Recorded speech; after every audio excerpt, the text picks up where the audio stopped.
Hello दोस्तों, नमस्कार। मेरा नाम है प्रिंस और स्वागत है आप सभी का आपके अपने YouTube channel zero to hero academy में। दोस्तों आज हम शुरू करने जा रहे हैं क्लास 10th का एक बेहद ही इंपॉर्टेंट चैप्टर जिसका नाम है ट्रिग्नोमेट्री। और आज हम इस चैप्टर के करने वाले बोर्ड एग्जाम में बनने वाले सबसे ज्यादा इंपॉर्टेंट ऑब्जेक्टिव क्वेश्चन, जो एक एक नंबर के सवाल है, दो नंबर के सवाल है, इस टाइप के सवाल हम सारे इस वीडियो में खत्म करेंगे। और मेरी इस बात की गारंटी है दोस्तों, अगर आप इस वीडियो को कंप्लीट कर लेते तो इसके बाहर आपको एक सिंगल क्वेश्चन पढ़ने की जरूरत नहीं है। आप सभी के लिए रात के 3 बजे इस वीडियो को मैं शूट कर रहा हूँ, है ना। आपको ये लगता है कि यार पीडब्ल्यू और बड़े बड़े प्लेटफॉर्म बस यही अच्छा पढ़ा सकते हैं, इन्हीं से आप टॉपर बन सकते हो, पर ऐसा नहीं है दोस्तों। कभी कभी ऊंची दुकान और फीका पकवान आपने सुना होगा, तो खैर मैं किसी के बारे में कुछ नहीं कहना चाहता, लेकिन ये जरूर है कि आप इस वीडियो से बहुत कुछ सीखने वाले हो। और एक सिंगल क्वेश्चन हम बोर्ड एग्जाम के बाहर जाने नहीं देंगे, क्योंकि मैं आपका ये कह के पागल नहीं बनाऊंगा कि 10 क्वेश्चन कर लो और बस बोर्ड में आएंगे, नहीं। कंसेप्ट पढ़ाऊंगा एक एक नंबर के, सपोर्टिंग मटेरियल के जो सरकार की तरफ से सरकारी बुक मिलती है उसका हर एक क्वेश्चन कराऊंगा एकदम बेहतरीन लेवल पर। एनसीईआरटी के जितने इंपॉर्टेंट है वो सारे कंप्लीट कराऊंगा, तो वीडियो को बड़े ध्यान से लास्ट तक जरूर देखना। तो चलिए दोस्तों शुरू करते हैं अपनी इस वीडियो को, और जहां पर हमारा पहला सवाल है दोस्तों, और एक नंबर के अंदर बेहतरीन ऑब्जेक्टिव पूछा जा रहा है, सपोर्टिंग मटेरियल का सवाल है। बोला गया साइन थीटा बराबर अगर कोस थीटा हो तो बताओ यहां पर थीटा की वैल्यू क्या होनी चाहिए, थीटा का मान क्या होगा। तो दोस्तों आपको बस ये सोचना है, जितने भी बच्चों ने ट्रिग्नोमेट्री यानी कि त्रिकोणमिति पढ़ी है वो ये सोचो बच्चों, जब आपने ट्रिग्नोमेट्री पढ़ी थी तो आप दिमाग लगाओ, साइन थीटा और कोस थीटा अगर बराबर होते हैं आपस में तो कितने डिग्री पे बराबर होते हैं। तो हर बच्चों को ट्रिग्नोमेट्री की टेबल में पता होगा कि भाई साइन थीटा और कोस थीटा केवल 45 डिग्री पे बराबर होते हैं और कभी आपस में बराबर नहीं होते। तो बच्चों इसलिए हम एक लाइन में बोल सकते हैं कि ये थीटा अगर 45 डिग्री हुआ तो ही ये बराबर हो सकते हैं। तो थीटा का मान 45 डिग्री, एक लाइन में सीधा आंसर। वरना इसका दूसरा तरीका भी, आप इसको ऐसे भी सोच सकते हैं, सारे बच्चे इस बात को ध्यान से समझेंगे। आप बच्चों ऐसा भी कर सकते हो कि आप ऐसा लिख लो, यहां पे कोस थीटा की गुणा में लिख दो आप 1, लिख दिया। और बच्चों ये जो कोस थीटा गुणा में चल रहा है इसको उठा के ले आओ डिवाइड में, तो sine theta divided by cos theta बराबर में बचा हमारे पास में 1। हम ऐसा भी कर सकते हैं।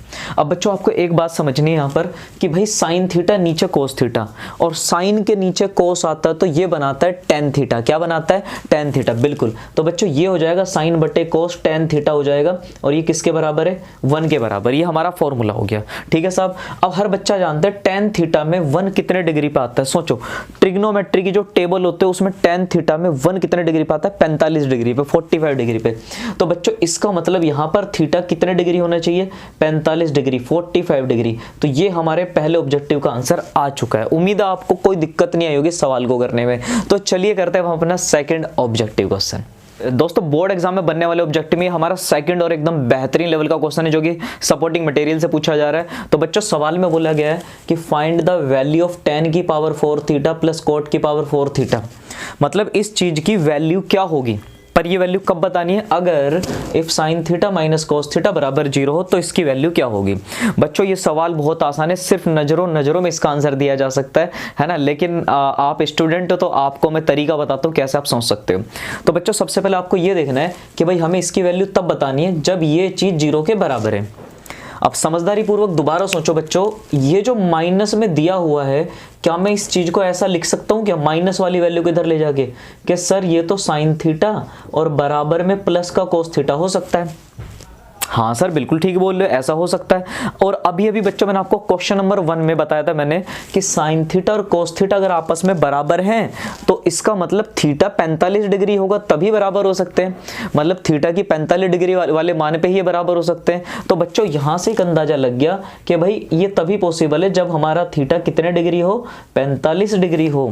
हाँ सर सही बोल रहे हो। और बच्चों अगर थीटा 45 डिग्री है तो यहां पर रख दो 45, तो 10 की पावर 4 और यहां पर आ जाएगा 45 डिग्री, और बच्चों यहां पर आएगा कोट की पावर 4 और यहां पर आएगा 45 डिग्री। और बच्चों सारे बच्चों को ट्रिग्नोमेट्री की टेबल याद होगी, और उस टेबल में जब आप देखो तो आपको पता चलेगा tan 45 डिग्री पे होता है 1। तो बच्चों tan 45 डिग्री का मान कितना होता है? 1 होता है, और 1 की पावर कितनी चल रही है? 4। ऐसे बच्चों कोट 45 डिग्री अगर आप टेबल में देखो तो कोट 45 डिग्री पे भी 1 होता है, तो यहाँ पे भी आप 1 की पावर 4 कर दोगे, और 1 की कुछ भी पावर कर लो 1 आता है, तो ये 1 आ जाएगा, और बच्चों ये 1 आ जाएगा, और कुल मिला के आंसर आ जाएगा 2। तो ये आ गई इसकी वैल्यू। देखो कितना बढ़िया और सिंपल सवाल था। तो उम्मीद है आपको ये 2 क्वेश्चन बहुत अच्छे समझ में आए होंगे। तो चलिए चलते हैं हम अपने तीसरे क्वेश्चन की तरफ। तो दोस्तों ये हमारा क्वेश्चन नंबर 3 बच्चों, जिसके अंदर हमें दिया हुआ है कि अगर tan थीटा हमारा 4/3 के बराबर हो तो हमें बताना है कि sin theta plus cos theta बटे में sin theta minus cos theta क्या होगा। तो बच्चों ये क्वेश्चन भी बहुत ही ज़्यादा आसान है, तो आइए इसको भी सीखते हैं कि इसमें हम कैसे कर सकते हैं। तो बच्चों इसमें मैं आपको 2 तरीके बताऊंगा। पहला तरीका वो है जो इस तरह के हर एक सवाल पर लग जाएगा, और दूसरा तरीका वो है जो सिर्फ इसी तरह के सवाल पर लग जाएगा। अभी समझाता हूँ क्या मतलब है इन दोनों बातों का। तो आओ पहले इस सवाल का मेथड 1 देखते हैं। तो कैसे करना है, तो बच्चों सबसे पहले आपको बनाना है एक त्रिभुज, एक ट्रायंगल बनाना है 90 डिग्री वाला, राइट एंगल ट्रायंगल बना लो। बना लिया साहब, ओके। जैसे आपने 90 डिग्री वाला त्रिभुज बनाया तो बच्चों ये सोचो tan थीटा बराबर क्या होता है। tan थीटा बराबर तो परपेंडिकुलर अपॉन में बेस होता है। भाई याद करो ना, हमने क्या पढ़ा था, पाकिस्तान भूखा प्यासा और डिवाइड में देखो हिंदुस्तान हरा भरा, है ना, लाल बट्टे कक्का हिंदी वाले बच्चों के लिए। तो क्या मतलब है इसका, अरे इसका मतलब परपेंडिकुलर बेस और हाइपोटेनियस। लेकिन बच्चों ये tan थीटा है तो साइन कोस tan, तो tan थीटा होता है परपेंडिकुलर अपॉन में बेस। तो इतना तो पता चल गया, परपेंडिकुलर की जगह पे क्या होना चाहिए, 4 वाला रेशियो। तो परपेंडिकुलर की जगह 4 वाला आ जाएगा और बेस की जगह पर 3 वाला रेशियो आ जाएगा। हालांकि जब हम इनको सॉल्व करते हैं तो हम इन रेशियो के साथ में x या कोई k से मल्टीप्लाई करके सॉल्व करते हैं, पर इतना करने की जरूरत नहीं है। 1 नंबर का क्वेश्चन है, उसके बिना भी आंसर आ जाएगा। आप सीधा सीधा सोच सकते हो कि यहाँ पर 4 आ गया और बच्चों यहाँ पर 3 आ गया, ठीक है। अब जैसे आपने ये कर लिया, क्योंकि सवाल में थीटा चल रहा है तो बच्चों थीटा को भी कहीं मान ही लेते। थीटा को या तो यहाँ माना जा सकता है या फिर थीटा को ऊपर मान सकते हैं। तो थीटा को हमने यहाँ माना है, तो इसलिए हमारा ये परपेंडिकुलर और ये बेस हो गया। ओके, अब क्या करें सर, मैंने कहा बच्चों देखो अब इसके अंदर 2 भुजाएं तो हमें पता है, 2 साइड मालूम है, तीसरी साइड नहीं पता, तो इसको जरूर निकाल लो ढूंढ के ये कितनी है। वो सर ये कितनी आएगी, मैं कहूँगा बच्चों इसके लिए लगाते हैं पाइथागोरस थ्योरम, पाइथागोरस प्रमेय। मान लो इसकी लंबाई है x, तो अब सारे बच्चों को ये बात पता होगी, पाइथागोरस थ्योरम में हमने क्या सीखा था कि ये जो परपेंडिकुलर है इसका स्क्वायर, परपेंडिकुलर का स्क्वायर प्लस में बेस का स्क्वायर इक्वल टू होता है बच्चों हाइपोटेनियस का स्क्वायर। ये सबको पता होगी, इतनी सी बात सब बच्चों को आनी चाहिए। तो बच्चों परपेंडिकुलर हमारे पास 4 चल रहा है, 4 का स्क्वायर कर देंगे, बेस 3 चल रहा है, 3 का स्क्वायर कर देंगे, h का स्क्वायर निकाल लेंगे, 4 का स्क्वायर 16 होता है, 3 का स्क्वायर 9 होता है, बराबर में हमारे पास h का स्क्वायर है। बच्चों 16 और 9 होता है 25, तो 25 बराबर आएगा हमारे पास में h का स्क्वायर, स्क्वायर हटा के 25 पर डलेगा रूट, तो 25 रूट से बाहर आकर के देगा 5। मैं इसको एक लाइन में कर सकता था, ठीक है, एक लाइन में कर सकता था, लेकिन मुझे आपको समझाने के लिए यहाँ तक करना पड़ा। तो पता चला इसका हाइपोटेनियस हमारे पास 5 आ रहा है निकल के। अब बच्चों अगर इसकी लंबाई हमारे पास 5 निकल करके आ गई, तो अब आप ये सोचो हमें यहाँ पर इसको सॉल्व करने के लिए किस चीज़ की जरूरत है, साइन थीटा की। तो साइन थीटा बराबर कितना होता है, सोचो साइन थीटा बराबर होता है परपेंडिकुलर अपॉन हाइपोटेनियस। तो अगर मैं यहाँ से साइन थीटा की वैल्यू निकाल लूँ तो बच्चों साइन थीटा की वैल्यू जो निकल के आएगी वो आएगी परपेंडिकुलर अपॉन में हाइपोटेनियस, मतलब 4/5। और बच्चों इसी तरीके से अगर मैं यहाँ से कोस थीटा की वैल्यू निकाल लूँ तो वो बनेगी बेस अपॉन हाइपोटेनियस। तो बच्चों बेस 3 और हाइपोटेनियस 5 है, तो ये बनेगी 3/5। अब आपको क्या करना है, इन दोनों वैल्यू को उठाना है और इन दोनों वैल्यू को उसकी जगह पे रख देना जहां पर उनके मान हैं, ठीक है। तो अगर मैं इसको सॉल्व करता हूं तो साइन थीटा की जगह चलेगा 4/5, तो ये लो साहब हमने रख दिया 4/5, प्लस में आएगा कोस थीटा जो कि है 3/5, तो हमने यहाँ रखा 3/5, बटे में आ गए साइन थीटा की जगह 4/5 यहाँ रख दिया साहब, माइनस में रख दिया 3/5 यहाँ रख दिया साहब, ये हो गया। अब इसको और सिंप्लीफाई करो, तो सारे बच्चे जानते हैं जब इन दोनों के नीचे 5 है तो इसका एलसीएम तो 5 आ जाएगा। तो इसका मतलब इस सीधा सीधा जोड़ दो, 4 3 7, 7 हो गया और नीचे कितना चल रहा है 5। ओके, इसके नीचे आ जाओ, 4 में से 3 घटा दो 1 बचा और इसके नीचे कितना चल रहा है 5 चल रहा है। अब बच्चों इस सेकंड वाले से फोर्थ वाला कट गया, तो 7/1 मतलब आंसर कितना आ गया 7 आ गया। तो ये 7 हमारा निकल गया। और बच्चों ये हमारा मेथड नंबर 1। लेकिन मुझे ना मेरा इससे भी ज़्यादा एक फेवरेट और इससे भी अच्छा मेथड है, तो ये थोड़ा अब हमारे लिए लॉन्ग है, ये हालांकि अच्छा मेथड है पर एक दूसरा मेथड है पेपर में, उससे भी आप कर सकते हो और बहुत शानदार लेवल पर आंसर आता है। तो चलिए अब हम समझेंगे बच्चों अपना मेथड नंबर 2। तो मेथड नंबर 2 क्या है हमारा, उस चीज़ को बहुत अच्छे सारे बच्चे नोट करेंगे, ठीक है, क्योंकि एग्जाम के अंदर जब ऐसे सवाल बनेंगे बच्चों तो तब आपके पास टाइम नहीं होगा। इससे पहले सारी चीज़ नोट करके चलोगे तो आप बहुत अच्छे से सीख जाओगे। सारी चीज़ों को एक नोट्स के तौर पर अपनी नोटबुक में लिख करके चलो। मेथड 2 पे चलते हैं हम। तो बच्चों मेथड 2 लगाने के लिए हमें ट्रायंगल वाले मेथड की कोई जरूरत नहीं, हमें त्रिभुज वगैरह कुछ नहीं बनाना है, डायरेक्ट आंसर आएगा। कैसा आएगा सर वो देखो बच्चों, देखो ये सवाल जो हमें दिया है जिसकी हमसे वैल्यू पूछी जा रही है, इसको ध्यान से देखो, इसकी वैल्यू पूछी जा रही है, लेकिन दिया क्या है हमें, दिया tan थीटा है और वैल्यू इसकी पूछ रहे हैं। तो हम ये सोचते हैं कि यार काश की सवाल में जो हमसे पूछा जा रहा है इसमें भी tan थीटा होता, इसमें भी क्या होता, tan थीटा होता, तो हम tan थीटा का मान सीधा उठाते, सीधा रखते और डायरेक्टली आंसर ले आते, कोई दिक्कत नहीं आती जरा से भी। लेकिन बच्चों इसमें प्रॉब्लम ये है कि यहाँ क्वेश्चन में tan थीटा है, पर जिसका हमें आंसर लाना निकाल के उसमें tan थीटा नहीं है, तो हम ऐसे में क्या करते हैं, उसमें tan थीटा जबरदस्ती बनाएंगे, क्रिएट कर लेंगे। अब बच्चों tan थीटा कैसे बनेगा वो देखो, मैं आपको तरीका बता रहा हूँ। अब आपको दो बातें याद रखनी है बड़े ध्यान से। आपके सामने दो चॉइस है, अगर आप चाहते हो इस सवाल में tan थीटा लाना, अगर क्या लाना चाहते हो tan थीटा, तो आपको इस सवाल से या तो कॉमन लेना पड़ेगा sin थीटा, क्या कॉमन लेना पड़ेगा, साइन थीटा, या फिर कॉमन लेना पड़ेगा कोस थीटा। अब कैसे लेते हैं वो मैं सिखाऊंगा आपको, कॉमन कैसे लिया जाता है। बच्चों दोबारा सुनो, या तो ऊपर से साइन थीटा कॉमन आएगा पूरे में से ऊपर नीचे से, या कोस थीटा कॉमन आएगा। और ये देखो कि साइन थीटा कॉमन लेने से tan बनेगा कि कोस थीटा कॉमन लेने से। एग्जाम्पल के तौर पर मान लो बच्चों आपने इसमें से साइन थीटा कॉमन ले लिया, कॉमन मतलब बाहर ले लिया। तो जैसे अगर आपने साइन थीटा को बाहर लिया बच्चों, तो साइन थीटा गया ऊपर से, यहां से साइन थीटा गया, तो क्या बचा 1, साइन थीटा जा चुका है। लेकिन दिक्कत वाली बात यह है कि साइन थीटा यहां से तो कॉमन ले लिया, इस पे था तो इसने दे दिया साइन थीटा, पर यहां तो साइन थीटा है ही नहीं, तो कॉमन कैसे आएगा। तो बच्चों जिसके पास कोई चीज नहीं होती है उसके डिवाइड में हम लिख देते हैं उसी चीज को जिसको हम कॉमन ले रहे हैं। मैं साइन थीटा कॉमन ले रहा हूं, पर इसकी औकात नहीं है साइन थीटा देने की, तो इसके डिवाइड में एक साइन थीटा हम अपनी तरफ से लगाएंगे। ये कॉमन लेने का तरीका होता है। ऐसे बच्चों इसके नीचे आ जाओ, इसके नीचे अगर मैंने यहाँ पे साइन थीटा कॉमन ले लिया, तो बच्चों यहाँ पर कितना बचेगा, साइन थीटा क्या 1 माइनस कोस थीटा, और अपोन में कितना लिखना पड़ेगा, साइन थीटा लिखना पड़ेगा। तो बच्चों यहाँ पे साइन थीटा से साइन थीटा कट जाएगा। अब देखो यहाँ कोस और नीचे साइन, कोस अपॉन साइन कितना हो जाएगा, कोट।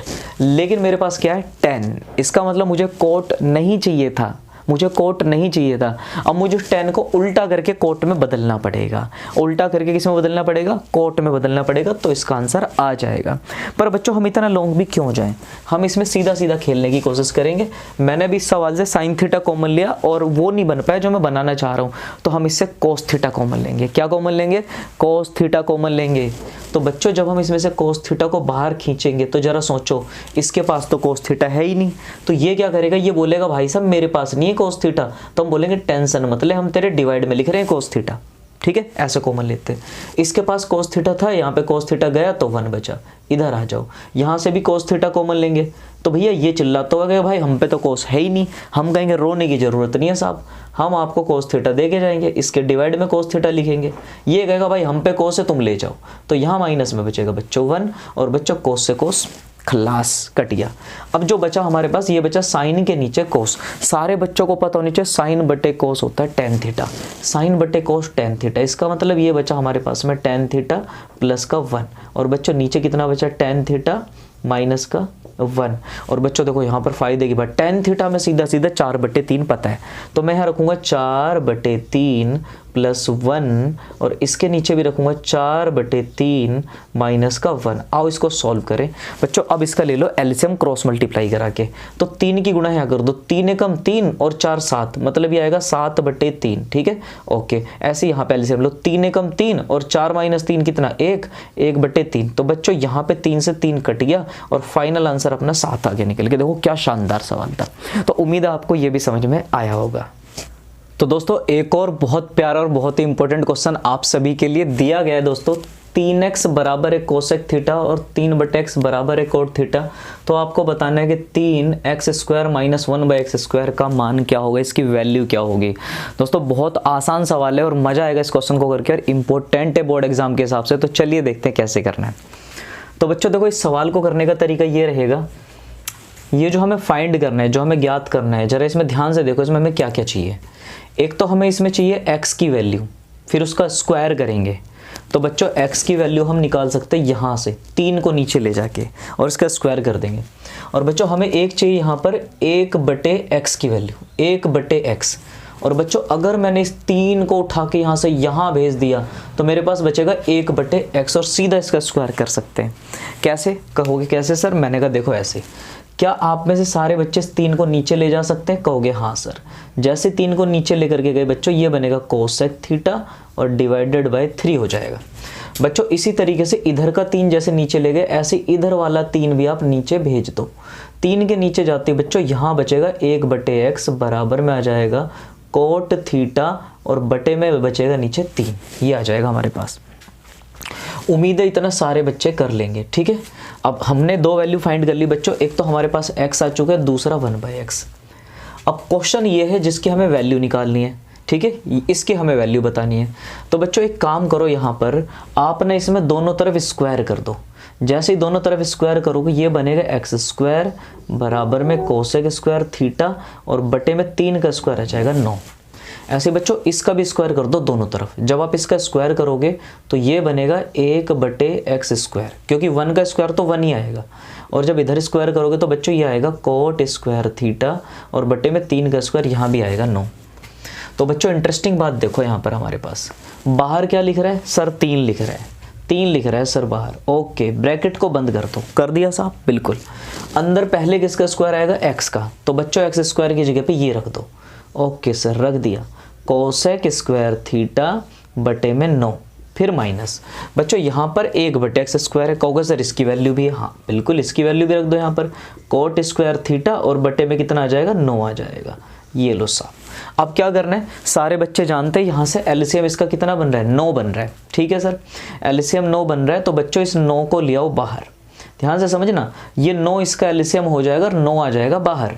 9 बाहर आ गया, अंदर कितना बचा, कोसेक स्क्वायर थीटा और माइनस में बचा बच्चों कोट स्क्वायर थीटा। अब आप में से जितने भी बच्चे क्लास 10th में, सबको ये बात पता होनी चाहिए कि cosec square theta minus cot square theta बराबर होता है 1। ये एक फॉर्मूला है बच्चों, इसकी वैल्यू 1 होती है। तो अगर ये 1 हो गया तो सोचो 3 कम 3, 3 तिया 9, मतलब यहाँ पर बचा 1/3 और ये पूरा हो गया 1। कुल मिला के आंसर बना 1/3 और ये आया बच्चों हमारा आंसर। इतना आसान सवाल है। देखो कोई दिक्कत आई नहीं आई। आपको मैं बताना चाहूंगा इस सवाल को करने का एक और तरीका था। कहोगे सर दूसरा कौन सा तरीका है, तो बच्चों मेथड 2 भी मैं आपको दिखाना चाहूंगा कि मेथड 2 क्या है। मेथड 2 के लिए आप ऐसे सोचो कि देखो इस क्वेश्चन के अंदर 2 बड़ी शानदार बात हमें दी गई है।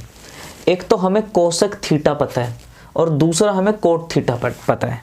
एक हमें कोसेक थीटा पता है और एक कोट थीटा पता है। तो बच्चों जब ये 2 बातें हमें पता है तो ये दोनों के दोनों एक साथ एक फॉर्मूले में भी आते हैं।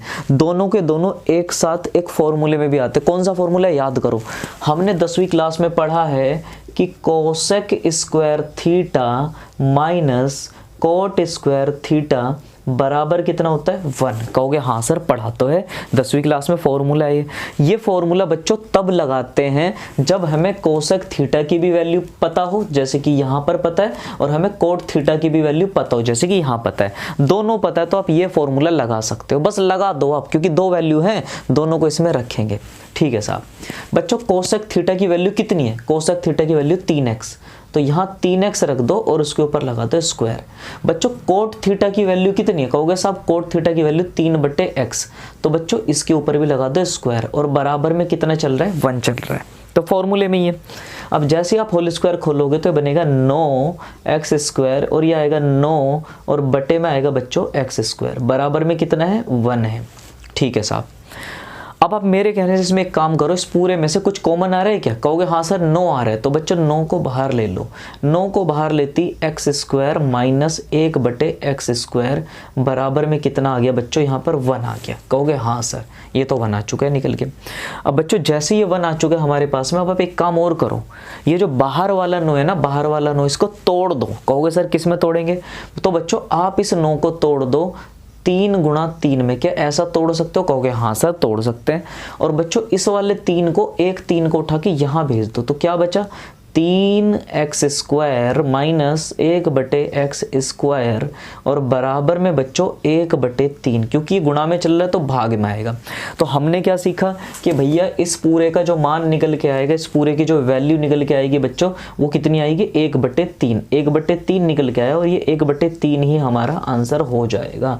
बिल्कुल पिछला सवाल जो हमने इससे पिछला तरीका लगाया था वो भी शानदार है, और बच्चों जो हमने ये तरीका लगाया ये भी शानदार है। तो उम्मीद है आपको ये अच्छे समझ में आया होगा। होगा। तो चलिए चलते हैं अपने अगले क्वेश्चन की तरफ। तो बच्चों उम्मीद है अभी तक आपको यहाँ तक ऑब्जेक्टिव क्वेश्चन करने में मजा आ रहा होगा। भाई आप बने रहना, मैं कह रहा हूँ आपको बोर्ड एग्जाम में ऑब्जेक्टिव में यहाँ के अलावा कुछ पढ़ने की जरूरत नहीं है, ना सैंपल पेपर, ना ओसवाल, ना एडू कार्ड, कोई किताब नहीं पढ़नी आपको। सपोर्टिंग मटेरियल की ये ऑब्जेक्टिव कर जाओ बच्चों, इसके बाहर कुछ नहीं है, ठीक है। तो अच्छे से प्रिपरेशन करते रहो, नोट्स बनाते रहो, पेपर से पहले बेहतरीन तैयारी कराएंगे हम आपकी। तो चलिए इस सवाल को देख लेते हैं।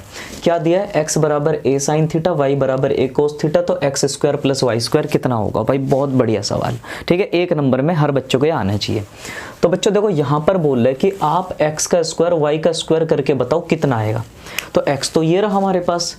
तो बच्चों हमें जब x का स्क्वायर चाहिए तो चलो दोनों का स्क्वायर करते हैं। जब हम x के ऊपर स्क्वायर लगाएंगे तो बेटा ये जो इधर की साइड में चल रहा है इसके ऊपर भी क्या लगाएंगे, स्क्वायर लगा देंगे। अब बच्चों आप क्या करोगे, यहाँ पर a का स्क्वायर अलग निकलेगा और साइन का स्क्वायर अलग निकलेगा। तो ये आ गया हमारे पास a square sine square theta, इसको मान लेंगे समीकरण नंबर 1, इक्वेशन फर्स्ट। ऐसे ही बच्चों y का स्क्वायर करना है तो अब y का भी स्क्वायर कर ही लेते हैं। तो बच्चों जब हम y का स्क्वायर करेंगे तो यहाँ पे बनेगा a cos थीटा और इस पूरे के ऊपर आएगा स्क्वायर। तो बच्चों a का स्क्वायर अलग आ जाएगा निकल करके और cos स्क्वायर थीटा अलग आएगा निकल कर, ये हो गई हमारी इक्वेशन नंबर 2। लेकिन हमें क्या करना है, हमें तो भैया दोनों को जोड़ के बताना है आंसर कितना आएगा। तो आओ चलो दोनों को जोड़ लेते हैं, ऐड कर लेते हैं। बच्चों सोचो जब हम इसमें इसको जोड़ेंगे तो ये कितना बनेगा, ये बनेगा एक्स स्क्वायर प्लस में बनेगा वाई स्क्वायर। भैया जब लेफ्ट वाले लेफ्ट में जुड़े हैं तो राइट वाले में भी जुड़ेंगे। हाँ सर सही कह रहे हो। तो बच्चों ऐसे ही ए स्क्वायर साइन स्क्वायर थीटा में जोड़ दिया जाएगा ए स्क्वायर कोस स्क्वायर थीटा। सारे बच्चों को पता है दोनों में से कॉमन क्या आ रहा है, ए स्क्वायर कॉमन आ गया। ए स्क्वायर कॉमन आते के साथ ही अंदर बचेगा साइन स्क्वायर थीटा और प्लस में बचेगा कोस स्क्वायर थीटा। अब बच्चों sine square theta plus cos square theta आप सभी को पता होगा, इसका फॉर्मूला होता है, इसका आंसर आता है 1। तो बच्चों अगर ये 1 हो गया तो हमारे पास बचा क्या, ए स्क्वायर मल्टीप्लाई में 1, मतलब कुल मिला के आंसर क्या आ गया, ए स्क्वायर। तो बच्चों ये आ गया हमारे सवाल का आंसर। उम्मीद है ये भी आपको समझ में आया होगा। तो इसी तरीके से एंजॉय करते रहो क्वेश्चनों को और बढ़िया तरीके से प्रैक्टिस करते रहो। तो चलो अब हम चलते हैं अपने अगले क्वेश्चन की तरफ।